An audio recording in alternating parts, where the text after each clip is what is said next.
Osian Gwent, what is your mission? Well, everything you've ever wanted is on the other side of fear. And I think that's a problem worth trying to solve. And it's my mission to inspire others to break through that fear. When I was young, well, first let me preface this by saying that my mother was a beautiful soul. She was kind, caring, loving and compassionate. And it's where I get my creativity from. But she was tormented by mental health issues. She was a schizophrenic.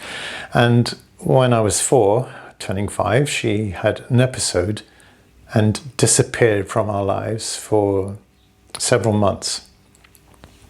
And on the day of her disappearance, I came home to an empty house and I was alone by myself. And I had in that moment internalized a lie that I was unlovable, that I had been rejected and abandoned because my mother didn't like me. It was me that had pushed her away. And the impact of that moment played out in my education and my relationships later on in life. You know, I couldn't read until I was 9. In high school, I had to use fingers to count in the math lessons. And I believed I was stupid. And then I learned how to play the piano. And I hid behind this mask of confidence. But the reality was that I was very fearful about many things. I'd learned a behavior that if I could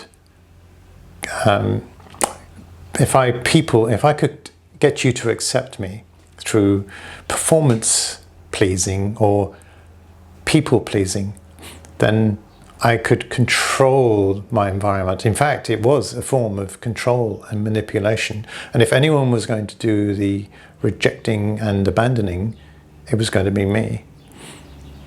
Then in my 20s, my mother had a second episode, and the events of that day were identical to the events when I was 4, and that's when things began to surface. That's when those memories started coming back.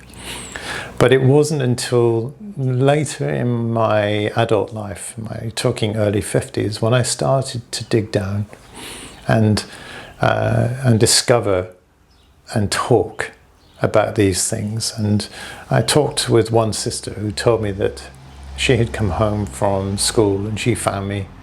She said, "You were utterly traumatized." And the thing, as I reflect back on that moment, the lie I believed, that seed, that lie, was that I'm unlovable and it's my fault. But the truth is that what I've learned from that moment, the truth is that at some point in our lives, we will face abandonment or rejection by people, but it's not your fault.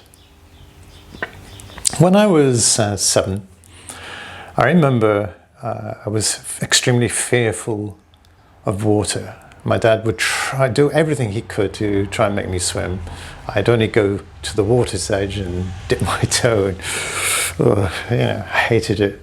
But this one day, it was a Saturday afternoon, and I decided I'm going to swim today.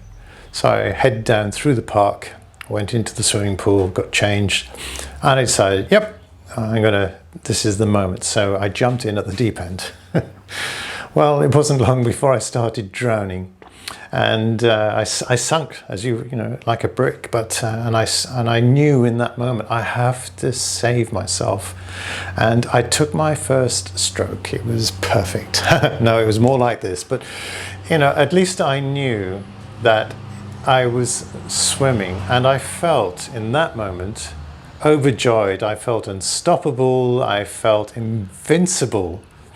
And what I was meant to learn from that moment, that if you're bold, brave and daring, but not stupid, you can break through these fears, you can overcome the impossible.